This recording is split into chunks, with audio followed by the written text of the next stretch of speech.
We got some pretty seismic shifts in the Highlands Ranch real estate market this September of 2023. I'm Sean Reddy, Keller Williams Reddy Group, and this is the Highlands Ranch Market in a Minute. We are going to go more than a minute, and we're today going to break down the September numbers, compare that to August, and also compare that to September of 2022. And the idea here that if you're watching this, you are looking for data to make the best decision for you and your family and your housing wealth of when to move, when not to move. And let's get right into the numbers. So each month we do track, nine or 10 metrics on the real estate market. We look at it every day, yet we post these every single month in, again, hopes that you find the data valuable. I mentioned some seismic shifts. I'm going to start with the biggest one that jumps right out at me. And it's the new purchase contracts, homes that went under contract in September versus August, dropped by 39% this past month.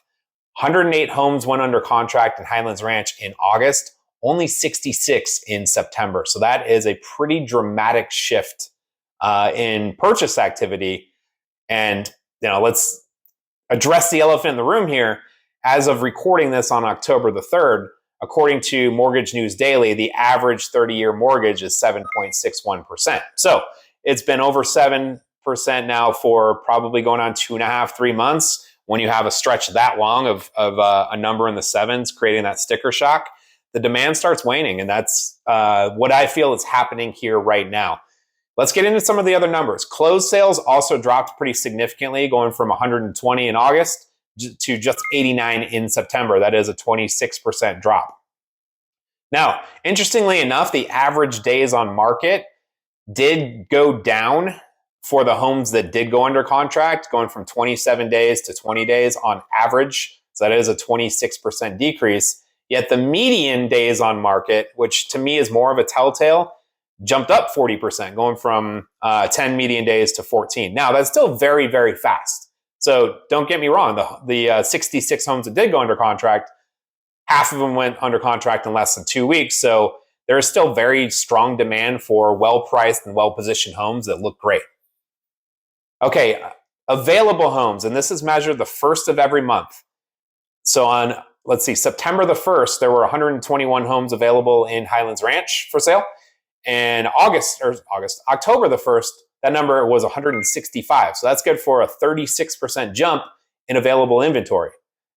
Some of that's sparked by the drop off in demand, which we already talked about. Some of it's also sparked by an 8% rise in new listings. Now, 8%, this is a small sample size, so 8% is really going from 109 new listings to 118. That's not really a conversation really to be had. That's 9 more listings. Again, the biggest thing that I see here that jumps way off the page is that 39% drop in purchase contracts. So that the month before was a 14% drop. The month before that was a 7.5% drop. So that is 3 straight months of purchase contract, less purchase contracts. So demand reduction after a 17% rise in, what month was that? In June. So something certainly to keep tabs on, because 3 months, that's a trend. Okay, pricing. The average selling price, now this is a small sample size, it's only 89 closed sales, yet the average selling price down 9% compared to August of 2023. I wouldn't, jump out and say, hey, your home value is down 20 or 9%. That's, again, just measuring the homes that sold in that particular month. The median price is actually the exact same, 680 versus 680.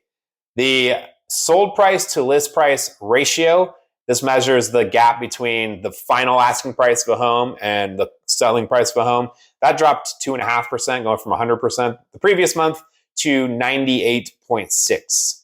Okay, as I mentioned, we're going to compare this now to September of last year. Last year, the average days on market was 30 in September. This year is 20. So that's actually a 33% reduction in average days on market, coupled with a 22% reduction in median days on market, going from 18 to 14. So the homes that are selling are actually selling faster this year than last year, at least in the month of September. New listings 111 versus 118. It's a 6.3% increase, yet again, we're talking 7 new listings. Contracts, purchase contracts. Last September, 122 homes went under contract in Highlands Ranch. As mentioned, this September, that number was 66. That is a 46% drop in purchase activity year over year. That is something to keep an eye on, certainly. So if you are a seller out there and you're wondering why your home's sitting, you're not alone. Closed sales also dropped 39%, going from 146 closed sales in September of last year to 89 this year. The average selling price dropped 6.6%. Again, don't panic over that, because that is what sold and closed in September versus what sold and closed in September of this year. So I look at the median. The median price last year, $670. Median price this year, $680. That's good for a 1.5% increase in median price. Lastly, the median sold price to list price ratio dropped by a half point. No conversation to be had there. The main thing here, if you are still watching this 6.5 minutes in, is the amount of demand, or the diminishing amount of demand is palpable. Like I said, 46% drop in purchase contracts year over year, and 39% drop in purchase contracts month over month. Certainly something to keep an eye on. If you are selling a home in Highlands Ranch, don't let all of this discourage you, because 66 homes did sell. So, what I always say is, you can't hit a home run if you don't step up to the plate, right? So if you are considering a move and you're just kind of weirded out by these numbers, let's have a conversation, because obviously 66 other people did successfully get their home under contract. 89 people got theirs to the finish line. Not everybody, yet the ones that are well-positioned, well-promoted, well-marketed, well-priced, look great, those are the ones that are selling. Thank you so much for donating your time and watching this. We hope this is super helpful to you. And this is Highlands Ranch wide, so it's kind of macro. If you're looking for something that's more specific to your subdivision or your street or your house, we can dial these numbers up every which way. Let us know. Send us a message. Happy to chat with you about your goals and your home value, and we can carry the conversation from there if it makes sense to move or not. I'm Sean Reddy, Keller Williams Reddy Group. Again, thank you for watching. We'll see you next month.